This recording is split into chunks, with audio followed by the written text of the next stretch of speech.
Okay, so welcome everyone, really very warm welcome, and especially, of course, to our speakers who are joining us today from the Interfaith Encounter Association that's based in Jerusalem.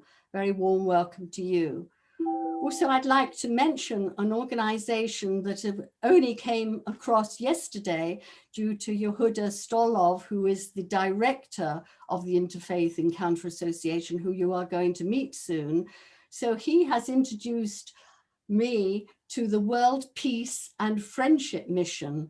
And so we have people here from all over the world who are associated with that great work. So thank you also for coming. Right, well, TalkMatters is now 4 months old, and we've held 4 seminars, webinars, not seminars. We've raised our mailing list considerably, and we're now looking for social media help. So things are progressing well, and we're beginning to create a community of people, a group of people who believe that talking to another human being is so important in situations as we have in Israel and Palestine, where things are difficult. So we start by allowing people the opportunity to meet and talk together.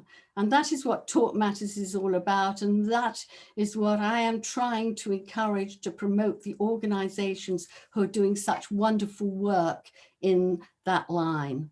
And that's why the Interfaith Encounter Association are here with us today.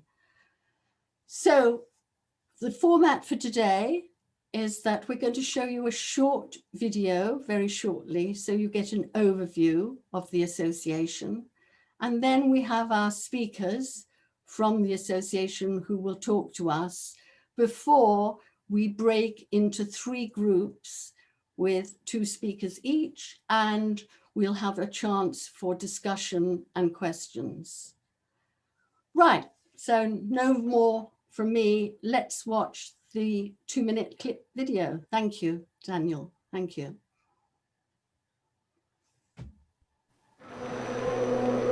For as long as most people alive today can remember, there has never been a lasting peace in the Middle East. For almost 2 decades, the Interfaith Encounter Association has been dedicated to promoting peace in the Middle East through interfaith dialogue. We've got to somehow figure out a way to have 2 populations that are willing to live with each other. And the only way to do that is to get everybody involved. So what we try to do is say that, well, if religion has been part of the problem, then it's got to also be part of the solution. The IEA maintains dozens of ongoing encounter groups from Malat to Eilat. These include women's groups, religious groups, educators, healthcare professionals, youth, teen, young adults, and many more. Our aim is, one, to bring as many as we can of people from different confessions, religions, to sit together in a respectful and peaceful atmosphere to discuss in a peaceful way and a respectful way. I do this for my kids, my children, not for myself. And once you get the chance to meet a group, even a small group of 5 or 10 people from the other community, and you have a real conversation with them, this experience changes your the way you relate to the other. Our vision is of a society in which the otherness of the other is not only accepted, but truly understood and respected.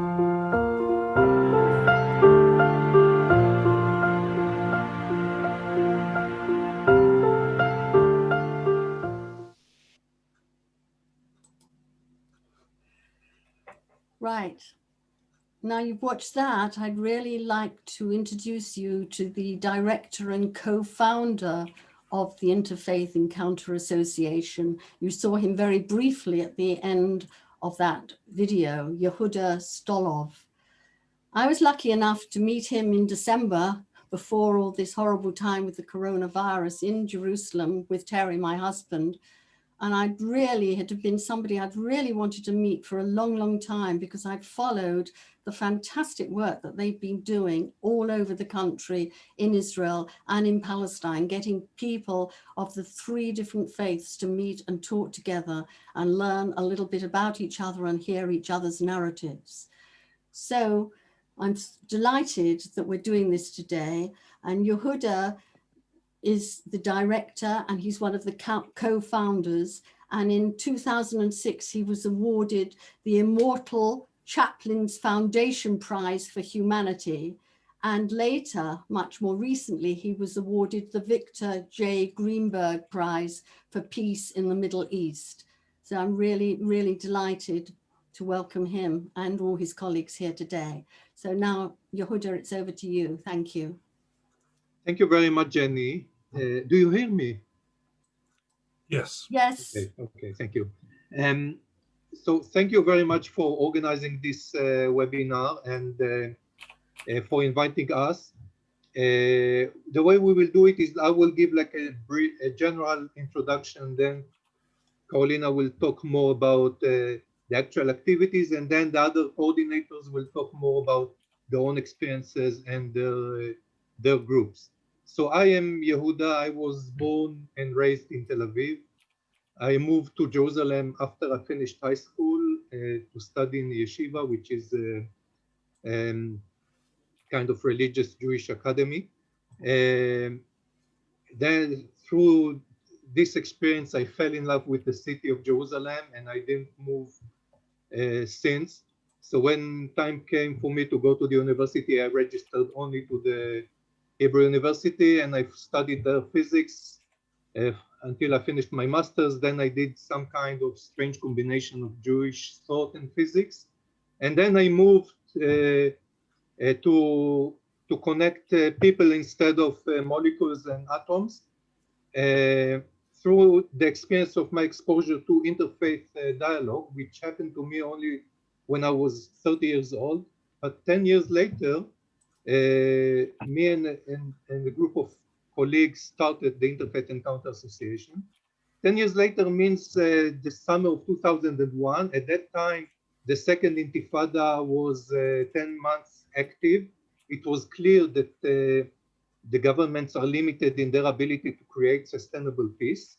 And you have to include in a very central way the grassroots. Otherwise, they will make any agreement to fall apart. When this understanding came to us, we said, if we want to work through the grassroots, we have to include everyone. Therefore, we cannot have any political view as an organization. We have to invite people from all parts of the political spectrum to build together the infrastructure of human connections that will enable all of their models to become realistic. Right now, when they are debating which kind of model is better, all of them are useless because it's impossible to realize any of them. So this was maybe a very central decision for us that characterizes the organization until today. The second decision was that if we are not talking about politics, which is the default when you bring Israelis and Palestinians together, what will you talk about? So we suggested to talk about our religions and faith and culture and tradition, all of these spiritual aspects of our being that have deep existential value for us, that take the conversation therefore to a deeper level. We meet each other in the depth, in the depths, and therefore in the best. In this type of conversations, we also discover many similarities that we have between the different traditions and cultures, and maybe more important than that, we are able to discuss differences in a constructive way. So in this way, we train ourselves to develop friendships with people we disagree with, which is the real challenge we are facing. And with that, we went to the next understanding, which is that if we want to build these relations on a nationwide level, we need to start with creating more and more small groups that will bring together neighbors and create first the opportunity for others to join, a kind of interface between the communities. Then the group itself, with time, will develop to be a model for the rest of the community of how relations should be, how people can be friendly with each other, care for each other, and at the same time respect the differences, not expect everyone to think the same. And then it will act as a mechanism of change, because the group can exist forever, but most people will not stay there forever. And with time, more and more people go through the process of the group, and the overall relations between the communities is changed. We established until now 108 groups. As I said, not all of them work forever. Before Corona, we had 44 active groups. The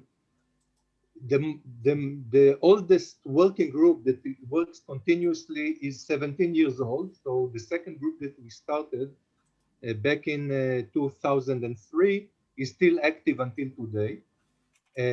We have groups all over the country, groups that bring together Israelis and Jerusalemites and Israelis and Palestinians, and even settlers and Palestinians. We have groups that invite everyone to join, and we have groups that are only for women, or only for young adults, only for teens, or for religious leaders, for midwives, and different wide variety of groups. The vision is to establish as many groups as needed, hundreds and maybe thousands of groups, which are very widespread across the country, of many types, with the reaching the situation where every person will have a group that is both close to his home and close to his heart. I invite all of you to visit our website to watch other videos, to sign up for our listserv. We send out once or twice a week updates from the different activities. And of course, you can ask questions later on in the breakout rooms, but also you are most welcome to send us emails later on. So thank you very much. Thank you. Thank you very much, Yehuda. Thank you. And now we're going to hear from Carolina Freema. She has been working with the Interfaith Encounter Association for the last year, having received degrees in international relations and conflict resolution at the Hebrew University. And over many years, she's been a volunteer and organized interfaith activities. And I can tell you that she's a very powerful organizer, because not only the work that she's done with me on this, but also in other things. So over to Carolina. Thank you. Thank you, Jenny. So hi, everyone. I'm Carolina. I'm an Orthodox Jew. I'm originally from Rio, Brazil. And it was actually there that I discovered the power of interfaith dialogue. So I grew up in a non-religious Jewish family, but in a community that had very strong anti-Arab, anti-Palestinian, anti-Muslim views. And that was something very strong in the community. And dialogue was definitely something completely out of question. Was not something that was not a possibility. And of course, it's very easy to be anti anything when you haven't even met a Muslim in your life. So I actually had that opportunity when I was in college for the first time. And when I realized that speaking to a Muslim person completely changed the way I approached what it means to be a Muslim, what it means to be an Arab or a Palestinian. And then I understood the power that it has, that connecting through the small things that we had in common, and also through the things that we had different. It was a bridge to speak about the differences. And the things that really brought us together in the first moment was to meet other women, for example, the Muslim women in my university, that went through many different challenges that were similar to the ones I was having. Like, what do you do if a holiday falls on the middle of your tests or things like that? And I understood how powerful it was. I started to really get involved in organizing that kind of encounters. But still, I always felt I was the only Orthodox Jew. I was always the only Orthodox Jew in the room. And when I moved to Israel, I don't remember exactly how I heard about the Interfaith Encounter Association, but I contacted you and I wanted to join a group. And the first encounter that I was present, it was actually an encounter with yeshiva boys, like boys that was studying in a religious seminar with Palestinians from Hebron.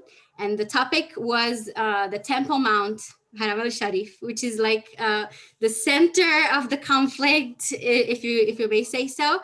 And they were speaking about it in religious terms. They were thinking what the Torah talks about it, and how Muslims approach that location, and how each one thought about what the other thought.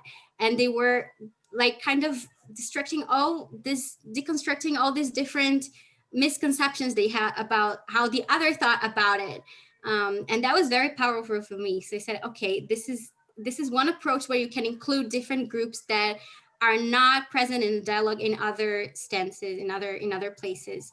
And I thought that was very powerful. So at that time I was studying my master's degree in conflict resolution. And of course, when I had the chance to join officially, I did. And right now I'm a community manager at the organization, which means I oversee all the groups. So I coordinate the coordinators, if you may say so. I'm always in touch with them to make sure that the encounters are happening smoothly, and if they have any problems, how we can help them solve it. And of course, like it's not easy. It's a challenge. It always says if it wasn't a challenge, they wouldn't need us. So the fact that we've been in conflict for so long, of course, raises all kinds of different geopolitical issues with permits. How do you bring Palestinians to meet Israelis in Jerusalem, and how to go through the checkpoints, and then people get late, and then it can be very tricky. And of course, how each of these people go back to their own communities and feel challenged, because when your opinions change, you go back to your community and people have not experienced that, it can be very challenging for people. So really, these people who participate are really the heroes of the whole story for being open to change. And I think that's our mission today. And it's really facing those challenges and helping more people break through this first step of coming, of participating and being open to change. Thank you. Thank you, Carolina. Thank you. And next we're going to hear from Taleb Al-Harinthi. He's joining us from the town of Edna, which is about 15 kilometers west of Hebron city. He's a former professor of geology and environment sciences, and he joined the Interfaith Encounter Association in 2003, having already been involved since 1993 in bringing people from both communities, Israelis and Palestinians, together into interfaith dialogue. Thank you, Taleb. Yeah, you would like me to go forward? Okay. As Jenny said, I am professor for geology, a retired professor for geology. I was in the University of Jordan, and I was the first to welcome the first Israeli Peace Now delegation to Jordan. And since that time, and because of that, I was, from under table, I was kicked from the university, and I came back to Palestine, where I worked with PNA as in the same field I'm specialized in, which is geology or geo-environment. I got a Fulbright scholar to United States, 2002-2003, and there also I improved my capacities in my science. Anyhow, I and another colleague, an Israeli colleague, a Jewish colleague, his name is Bob Carroll. He is we both together, we coordinate a group named Hope and Light. group in the interfaith, from the interfaith. And we meet, we have been meeting since maybe last 18 years monthly, and we tackle one subject from the perspective of Islam, Judaism, and sometimes Christianity once we have Christians with us. Our talk is devoted to religious issues, main talk devoted to religious issues, and we deviate ourselves from politics, but sometimes, you know, politics is always here because we have, as a Palestinian and living in the territories at the West Bank and Hebron, when our meeting is in Jerusalem, then I need a permit. And usually Yehuda and the office in Jerusalem will take care of that. Not for me only, for also the members who will join me to that meeting. We did many meetings out of Jerusalem in the Palestinian territory, especially in Beit Jala, which is nearby Jerusalem, but it's a Palestinian. Sometimes in a settlement, that's seldom. And the best way, I think, is to bring people in conflict to face-to-face dialogue, so as to everybody, they should not come in agreement for everything. It is not a must to come to agree everything. I know that this is very difficult, but the best thing is that everybody knows the aspirations, the fears, the concerns of the other, and will jump out from the stereotypic point of view that he has in or she has in mind. So I think the best way is to bring, and this is what we are doing, and my ambition is to bring as many as I can of Palestinians and Israelis together in to come in face-to-face dialogue in a respectful and peaceful atmosphere. I think by building a small island of peace here and a small island of peace here and a small island of peace there would one day make a continent of peace. And this is my hope, or my, what can I say, my aspiration, my desire to get such situation, no conflict. Before I knew Yehuda in 2003, I think even before, I established in 1993 the Palestine Peace Society, where I and many other Israelis, especially from Peace Now, we made or arranged many meetings between Israelis and Palestinians. After I knew Yehuda, we become active in the Interfaith, but also we are active in other societies, like Common Ground, like Abrahamic Reunion, like One Profile. There are many other organizations who are working for peace, or Peace Coalition, Israeli Peace Coalition.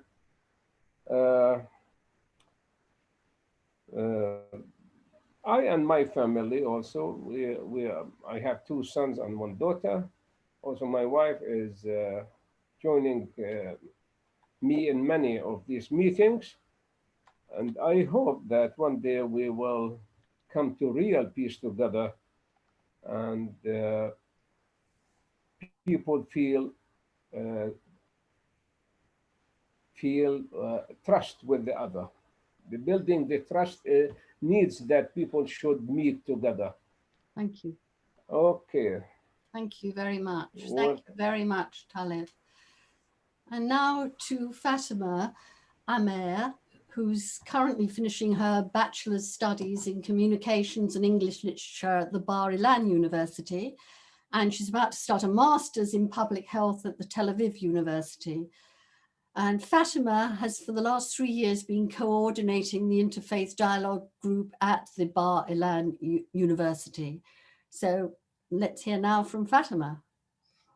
Hi, everybody. Hello. Hi. Well, I'm Fatima. I'm 22 and obviously Muslima.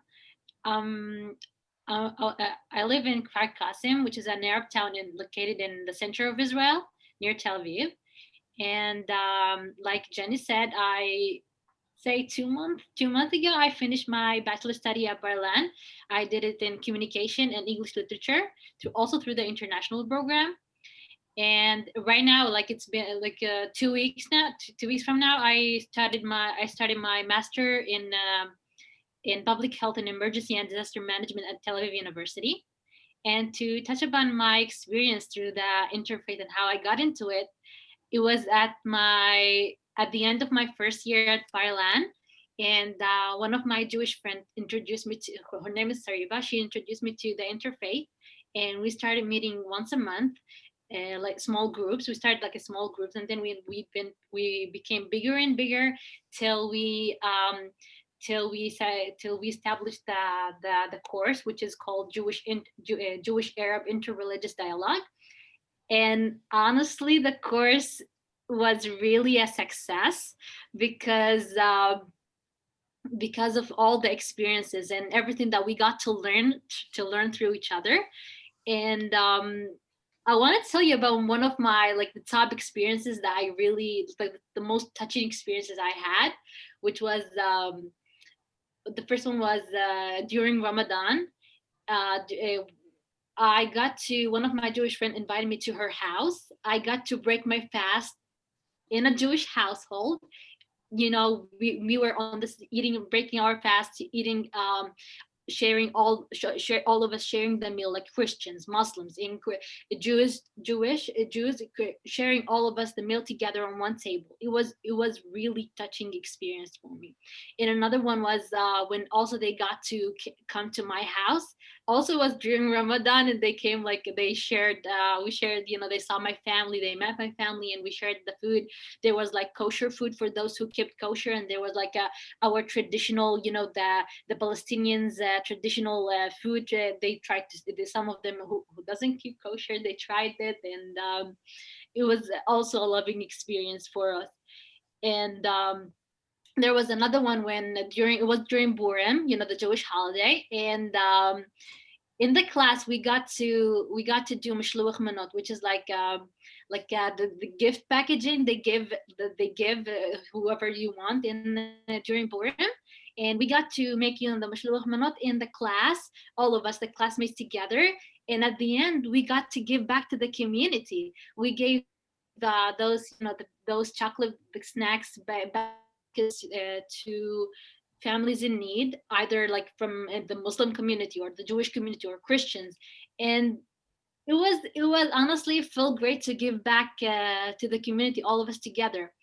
And what I want to say is that, and we have so many other things, we got to, and I also even got to go to one of my Jewish friends also, she invited me to her house for Shabbat, like a Shabbat lunch meet, and I got to experience that. I saw the kiddush, the blessing for the food, they say, them sitting all together. It was really amazing. And at the end of the course, I got to learn so many things about Judaism, about Christianity, about even Islam. And I got to, we got to share our traditions, our cultures, our religion, our families even, and the food. And at the end, you realize how similar we are to each other. Like the similarities far exceeds our differences. Like I felt like we were a part of one big family. It was truly touching, and I really recommend just people, to go out, to interact with people, to talk to others, because when you talk to others, you realize how similar you are to how similar we are, and it got me to believe that a change is possible in, you know, in Israel and Palestine, in the whole world. It is possible. You just need to believe in us. We're humans, and that's what connects us to all, you know, all of us. We're humans. We're the same person, and that's what was you know, the main thing for me there. Thank you. Thank you so much. Thank you, Fatima. And now, Albert.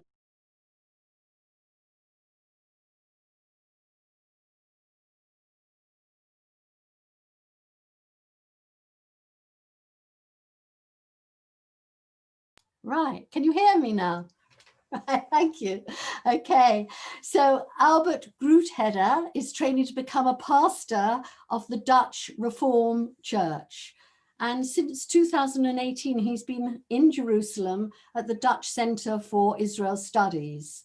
And I'm actually lucky enough to know him too, because through the Interfaith Encounter Association, I'm now part of one of their groups. Something I've always wanted to do was to study New Testament texts. And I'm able to do that because, unfortunately, because of the coronavirus, really. That's the reason I can be part of that group.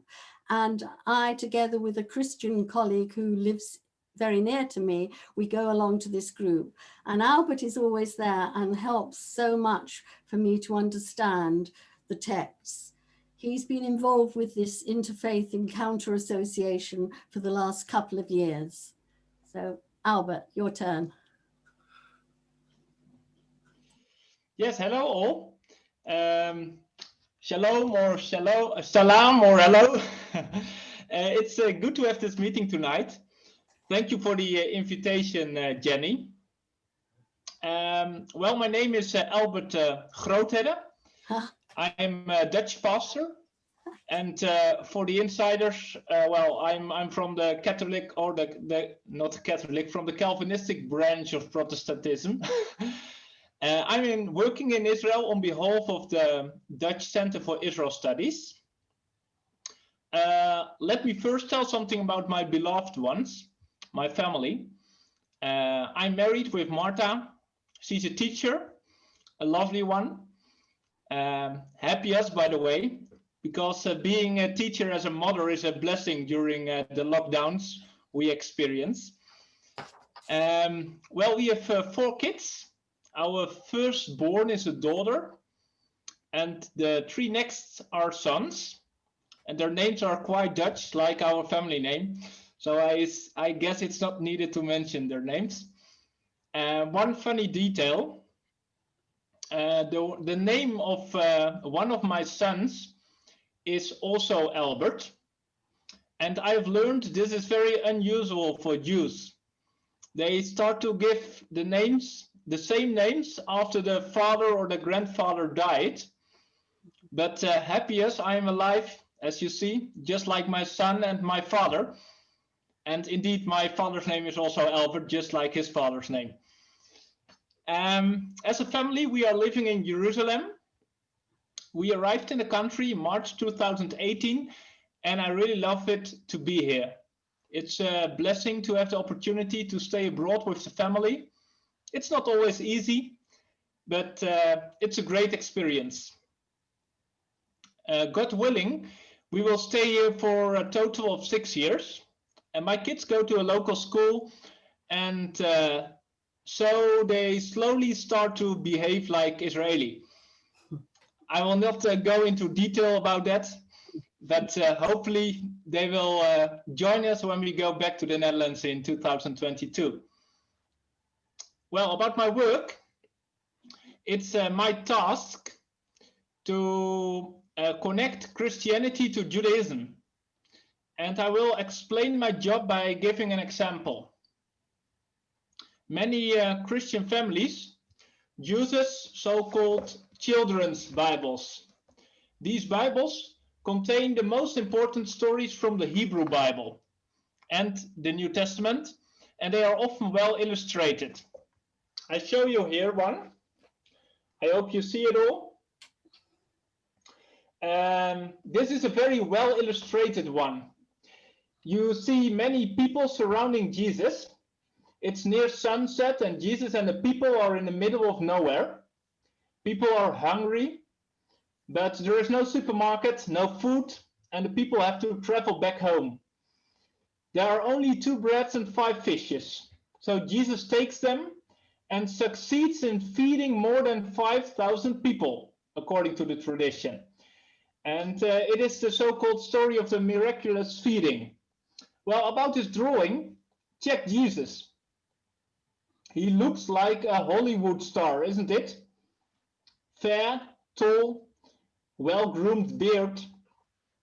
It looks like Jesus has nothing to do with the Jewish culture, with the Jewish people, and with the Jewish country. For many centuries, that notion was indeed widespread.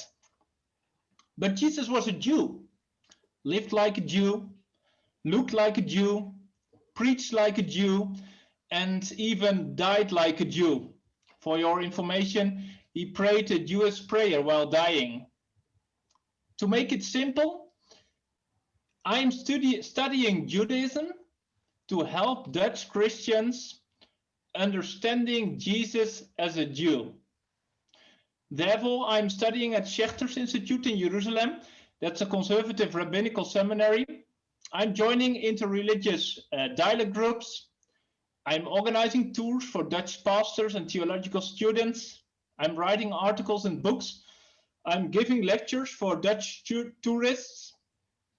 And one of my most favorite activities, I'm joining a Bible study group of the Interfaith Encounter Association. For me, it's really a gift to have the opportunity to study the New Testament with Carolina, Jenny, and even with some rabbis. It helps me starting to think about Jesus as a Jew.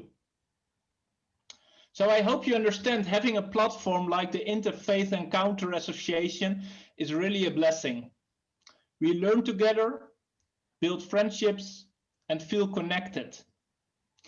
And there are, of course, many differences between Jews and Christians, but there are huge similarities too. And we discover these similarities. And by doing this, I believe we together make the world a friendlier place. Thank you.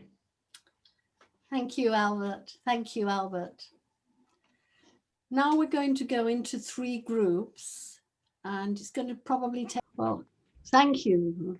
First of all, I don't know what happened in your groups, but our group was great. It was interesting.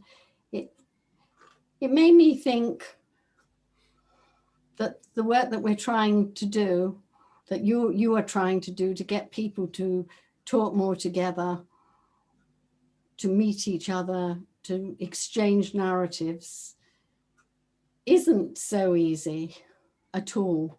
It isn't really easy. And we might have heard, it was lovely, Taleb was very enthusiastic, the people he's talking to, the groups that he's meeting, but there is a lot more work to be done. And I think that it is important. This is one way. We're not talking politics at all here, but as well as talking to people, grassroots projects, initiatives that I'm really supporting, we also obviously need policy changes as well. But today was good. Thank you to everyone. Thank you to Taleb, to Fatima, Albert, Carolina and Yehuda for speaking to us so openly this evening. And I'd like to ask everybody to follow the work that they're doing, to look at their website, the Interfaith Encounter Association website, and to join their mailing list and to support them. A huge thank you to Daniel for helping to put this, more than helping, just putting this whole thing together. Without him, I don't know what, we would not have been able to have it. And of course, thank you to all of you. Thank you for supporting TalkMatters. Those who haven't already, please join the mailing list so you can see what else we are going to be doing. What I'm trying to do is build up, as I said at the beginning, a community of people who support the idea that human beings need to actually talk together, and that is the first step. It's a very difficult situation we're dealing with, a very complex situation, but at least if we can encourage the organizations who are enabling Jews and Arabs to meet together, whether it is religion, music, ecology, whatever subject, it must be a good thing. And it's obviously a first step as far as I'm concerned, but we want to carry on and make more progress. So thank you again for coming. Good night, safe, not safe journey, but be safe and keep well. Thank you. I'm going to close the meeting. Thank you.